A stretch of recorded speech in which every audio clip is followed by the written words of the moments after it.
Olá, meus queridos, tudo bem com vocês? Na aula de hoje vamos trabalhar assunto ligado à disciplina de literatura. Vamos finalizar o capítulo 10 do módulo 4, tá?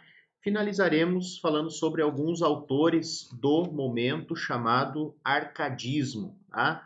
Vocês estão lembrados que nas últimas aulas nós temos falado sobre esse momento literário dentro da produção literária brasileira, tá? E hoje nós vamos falar especificamente sobre alguns autores. Porém, antes de falar sobre os autores, eu quero retomar com vocês algumas características. E uma dessas características, talvez a mais relevante, vocês terão nos slides como um todo. Eu optei por esse layout dos slides com essas folhas e tal, né? Esse ar mais rudimentar, vamos chamar assim, justamente porque vocês se lembram que nós falamos uma das características do arcadismo está ligado à vida simples, ao bucolismo, à vida no campo. Então, as folhas é para remeter a essa noção. Na abertura, vocês têm ali esse quadro mostrando que esse casal, em meio à natureza, ao fundo, animais, ovelhas, tá? Observem ali a interação do homem, da mulher, do ser humano com a natureza. Essa era uma das características objetivadas ou buscadas pelo arcadismo. Tanto é que nós vamos ter ali como principal característica, ou principal motivação, a exaltação da natureza, como já foi falado, tá? Essa busca por uma vida simples, pastoril, no campo, esse bucolismo, tá? Justamente porque, segundo a visão da época, a perfeição ela estaria no campo, na vida simples, na simplicidade, no trato com os animais, no relacionamento com a natureza, e isso era o ideal de vida desses autores, ou o expresso, aquilo que foi expresso, manifesto nas produções. Havia também uma crítica à vida nos centros urbanos, tá? A linguagem, diferente da linguagem do período barroco, nós vamos ter uma linguagem simples, direta, objetiva, tá? Nós não vamos ter ali, assim como no barroco, as vertentes conceptistas e cultistas, ou seja, nós não vamos ter ali esse trabalho, essa elaboração de linguagem, mas nós vamos ter uma linguagem primando pela simplicidade, pela objetividade, pela clareza. Tá? E os temas principais abordados, vocês têm ali na tela, são amor, vida, casamento, paisagem, interação com a natureza, relacionamento ali no trato com os animais, com o natural, com o meio em que o poeta ou eu lírico estava inserido. Principal produção que nós vamos ter aqui é a produção lírica, tá? Produção de poemas, sonetos, né? Poesias e etc. Tá? Então, houve uma grande exploração da modalidade lírica. E aí vocês têm ainda na tela 4 frases que sintetizam esse movimento, esse momento. Né? Fugere urbem, inutilia truncat, aura mediocritas e locus amoenos. E nós poderíamos trazer ali também, por exemplo, o carpe diem, que são expressões latinas que apontam para essa busca. Busca de fugir da cidade, encontrar um local ameno, um local tranquilo, aproveitar o dia, aproveitar a vida, abrir mão daquilo que é inútil, daquilo que é supérfluo, daquilo que é a mais e apegar-se ao que de fato é necessário, que, né, de acordo com o que nós já falamos aqui, era essa interação, essa integração com o meio natural. Beleza? Bom, primeiro autor que nós temos ali, e talvez o mais importante dentro da literatura brasileira. Vocês têm, a partir da página 13 da apostila, capítulo 10, os autores sendo mencionados. Nós temos ali o Cláudio Manuel da Costa, tá? Vocês têm ali a fotinho dele, tá? Dentro do arcadismo brasileiro, ele é o principal ou um dos principais representantes, justamente pela qualidade dos seus escritos, pelas abordagens e pela maneira de expressão, tá? Para muitos dessa geração, desse momento, ele é considerado um mentor. Por quê? Porque ele seria o ideal a ser seguido, né? Aquele modelo de produção a ser buscado, tá? Então, ele vai ocupar esse local, esse lugar de destaque. Lembrando que, nessa época, os autores, eles costumavam usar pseudônimos, justamente porque ou por críticas que eram feitas, tá? Ou então por questão de falar sobre sentimento, declarar o seu amor, declarar a sua paixão a outra pessoa. E para que não houvesse essa direta referência, os pseudônimos eles eram bastante empregados. Tanto é que Cláudio Manuel da Costa usava o pseudônimo de Glouceste Saturnio, tá? Uma característica dele, pastor que amava sua musa. E essa referência ao pastorado, nós vamos ter ali a essa vida mais simples, pastoril, bucólica, perpassando toda a produção dos autores. Olha ali na tela 2 fragmentos, na verdade é um fragmento e um soneto desse autor. Primeiro, sou pastor, não te nego, os meus montados são esses que aí vês. Vivo contente ao trazer entre a relva florescente a doce companhia dos meus gatos. Observa ali essa referência à vida simples, à vida campestre e à felicidade de estar ligado à natureza e aos animais. Segundo texto. Este é o rio, a montanha é esta. Estes os troncos, estes os rochedos. São estes ainda, os mesmos arvoredos, esta é a mesma rústica floresta. Tudo cheio de horror se manifesta, rio, montanha, troncos e penedos, que de amor nos suavíssimos enredos foi cena alegre e urna é já funesta. Ó, quão lembrado estou de haver subido aquele monte, e às vezes que baixando deixei do pranto o vale umedecido. Tudo me está à memória retratando, que da mesma saudade o infame ruído vem as mortas espécies despertando. Né? Observa ali, de novo, né? Toda essa construção ligada ao natural, à natureza, essa valorização, tá? Até mesmo esse destaque dado ali às formações naturais, tá? E mesmo que ele cite isso, né, a gente consegue perceber ali um tom um tanto quanto de saudade, de saudosismo, né? Tanto é que ele menciona, o eu lírico cita na segunda, terceira estrofe, aquele monte e às vezes que baixando, descendo, né? Deixei do pranto o vale umedecido, ou seja, as lágrimas escorrendo por estar deixando o local, estar deixando aquela natureza, aquele contato mais próximo com o ambiente natural. Beleza? Segundo autor que nós temos é o Tomás Antônio Gonzaga. Nascido em Portugal, no Porto, em 1744, mudou-se aos 7 anos para o Brasil e a principal obra dele, Marília de Dirceu, teve a primeira parte publicada quando o autor ainda estava preso, em 1792. E essa é, junto aos escritos do Cláudio Manuel da Costa, ou talvez ali os dois, né, ou os principais expoentes da estética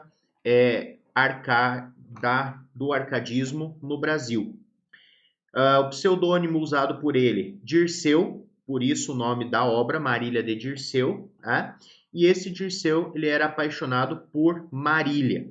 E essa relação construída, expressa nos textos, ela é baseada em Joaquina Doroteia de Seixas, que foi uma paixão, um amor, e chegou a ser noiva do poeta, porém eles não chegaram a se casar, por questões familiares, questões ali ligadas à vida particular. Tá? Então, de novo, a gente vai ter ali essa ideia do amor, declaração do sentimento e tal, perpassando a obra. Observem ali o estilo de escrita desse autor. Diz o texto: Eu, Marília, não sou algum vaqueiro que viva de guardar alheio gado, de tosco trato de expressões grosseiro, dos frios gelos e dos sóis queimado. Tenho o próprio casal e nele assisto. Dá-me vinho, legume, fruta, azeite, das brancas ovelhinhas tiro leite, e mais as finas lãs de que me visto. Graças, Marília bela, graças à minha estrela. Os teus olhos espalham luz divina, a quem a luz do sol em vão se atreve. Papoula, ou rosa delicada e fina, te cobre as faces que são cor de neve. Os teus cabelos são os fios douro, teu lindo corpo bálsamos teu lindo corpo bálsamos vapora. Ah, não, não fez o céu, gentil pastora, para a glória de amor igual tesouro.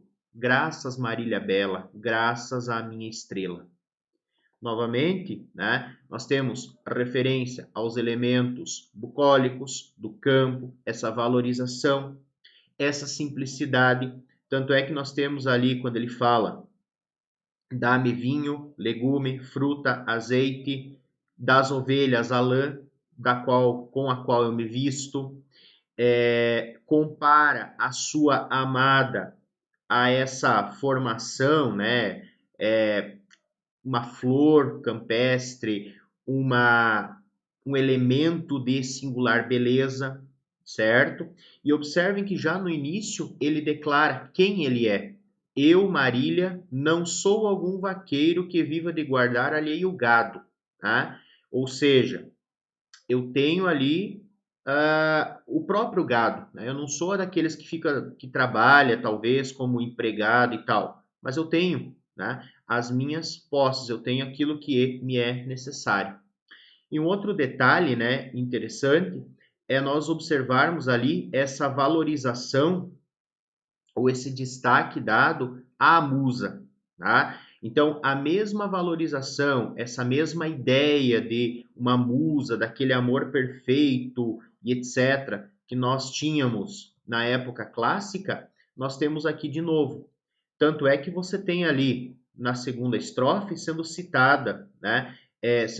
São citadas características. Por exemplo, os teus cabelos são os fios douro, teu lindo corpo bálsamos vapora, ou seja, o cabelo comparado a fios de ouro, pela beleza, pela maciez, pela importância sentimental, tá?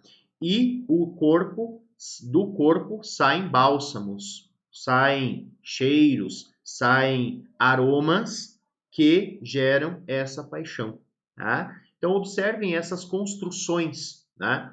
E diferente dos poemas, por exemplo, do período barroco, a simplicidade que é nós reconhecermos as características e trabalharmos com a interpretação desses escritos, principalmente porque primava-se pela objetividade, pela clareza e pela simplicidade.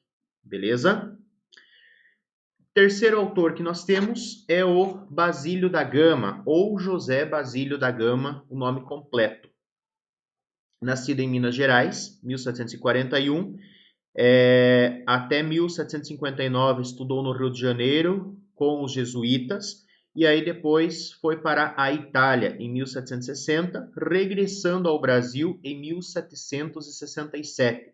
Faleceu em Lisboa em 1795. Então percebam essa movimentação dele, né? Minas, Rio, Europa, no caso Itália, Brasil e Portugal. Então você tem ali, né, alguém que circulou, que, né, não ficou fixo, restrito ao local, ao Brasil. Principal obra dele é O Uruguai, tá? E aí presta atenção porque não é o Uruguai, tá? Não é o nome do país, é o Uruguai, tá? E nessa obra ele faz uma crítica aos jesuítas e defende a política do Marquês de Pombal. E aí nós vamos ter toda uma questão política ligada, tá? Justamente por cargo ocupado por ele, essa valorização resultou na obtenção dessa indicação e desse cargo, tá? E por conta disso, na obra dele há reflexos desse componente, digamos, contextual sendo trazido.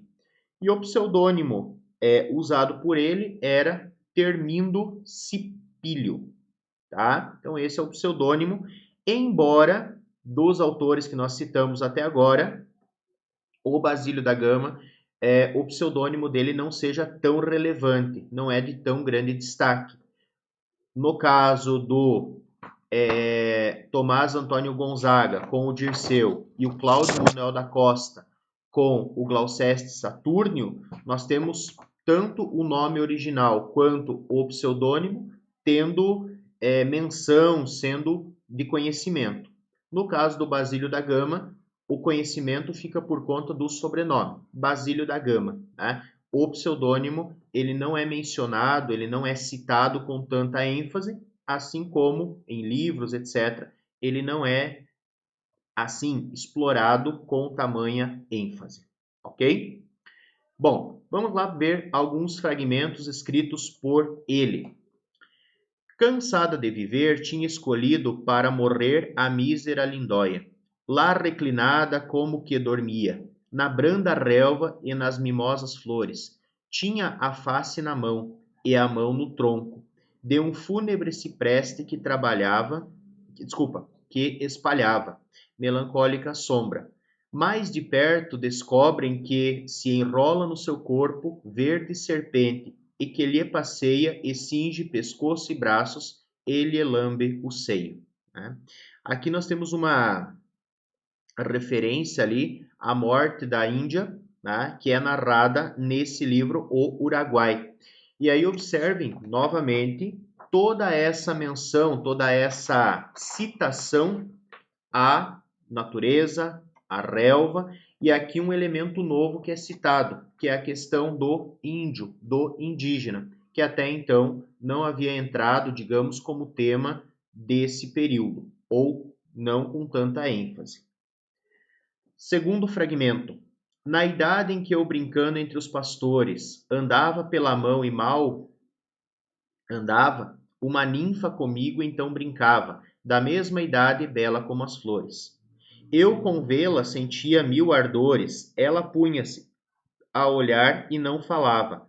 Qualquer de nós podia ver que amava, mas quem sabia então que eram amores? Percebam essa transição, tá? Então, ao mesmo tempo que nós temos ali o Uruguai e essa menção aos indígenas, toda essa referência bucólica e tal, no segundo exemplo, nas duas estrofes, nós temos uma menção ali a essa questão da descoberta do amor. E mesmo sendo feita essa noção, essa menção à descoberta do amor, nós temos os elementos ligados à natureza, ao campo, à simplicidade sendo explorados. Tanto é que nós temos ali, né, na idade em que eu, brincando entre os pastores, andava pela mão e mal andava, ou seja, estava começando a caminhar, andava mão dada para com o outro e tal, né? Uma ninfa comigo então brincava, uma garota, uma menina, né? Da mesma idade e bela como as flores. E observem o questionamento feito ao final. Quem sabia então que eram amores? Ou seja, dessa brincadeira, desse contato, já nasceu algum sentimento. Mas como eles eram pueris, pequenos, crianças, não se sabia o que era o amor, ou seja, era uma mera aproximação, uma mera amizade que estava ocorrendo ali, ok?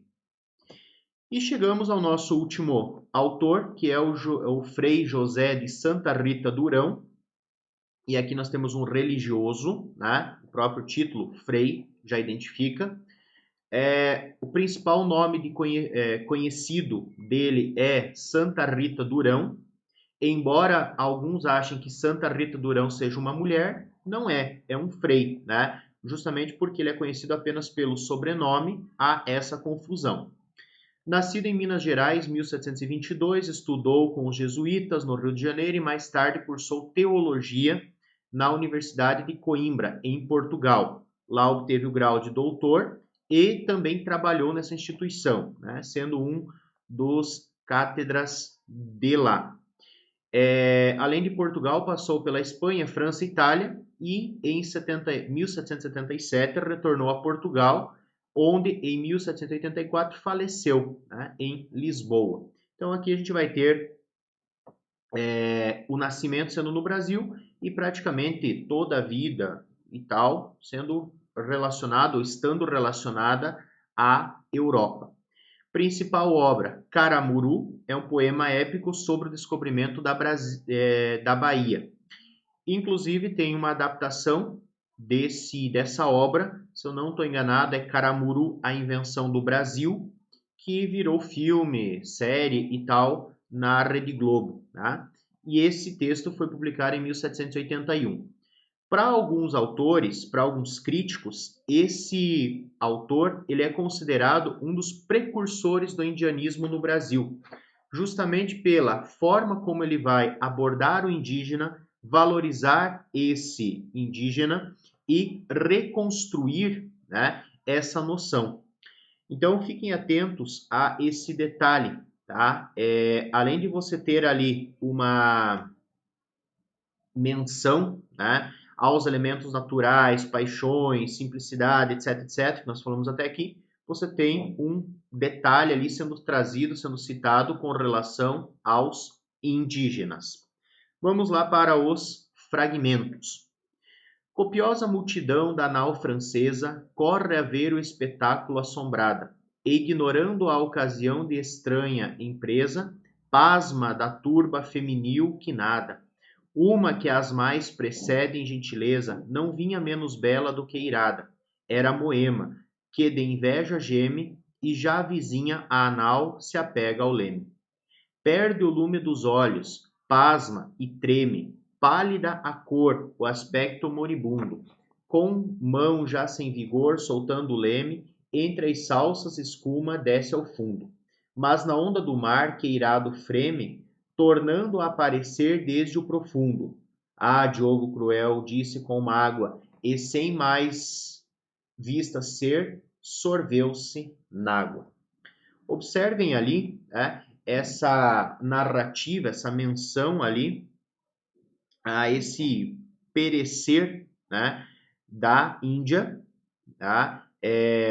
Por conta ali do mar, da bravura do mar e etc. Tá?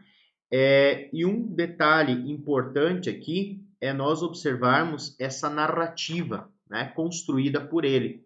Então nós temos ali um texto que vai se assemelhar muito à epopeia, porque nós temos uma narrativa composta em versos, tá?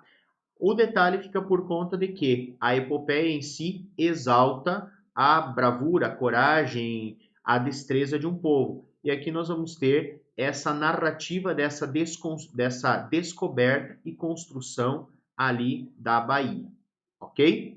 Mas é uma obra assim bastante interessante, bastante importante do período e eu sugiro a leitura, né, da obra ou então a visualização do filme, para que vocês percebam ali como eram tratadas essas questões relacionadas à natureza, ao indígena, justamente para compreender o que nós vamos falar na sequência sobre o movimento romântico, que terá como sua primeira forma a vertente indianista, nacionalista, ok?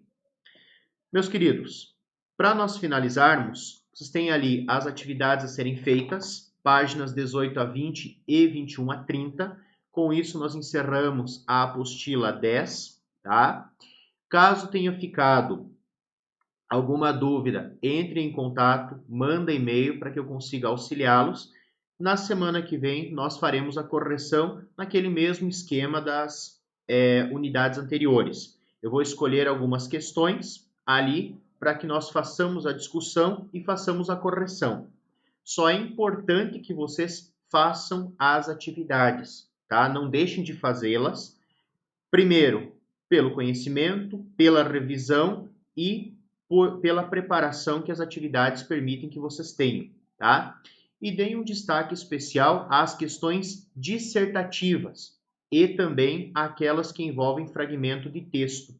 Justamente por quê? Porque esse é um modelo de questão envolvendo fragmentos de texto, de poemas, etc., que é o adotado, o adaptado nos vestibulares. Fragmentos de texto podem surgir no Enem e tudo mais, ok? Grande abraço para vocês, bons estudos e, em havendo necessidade, entre em contato. Até o nosso próximo encontro.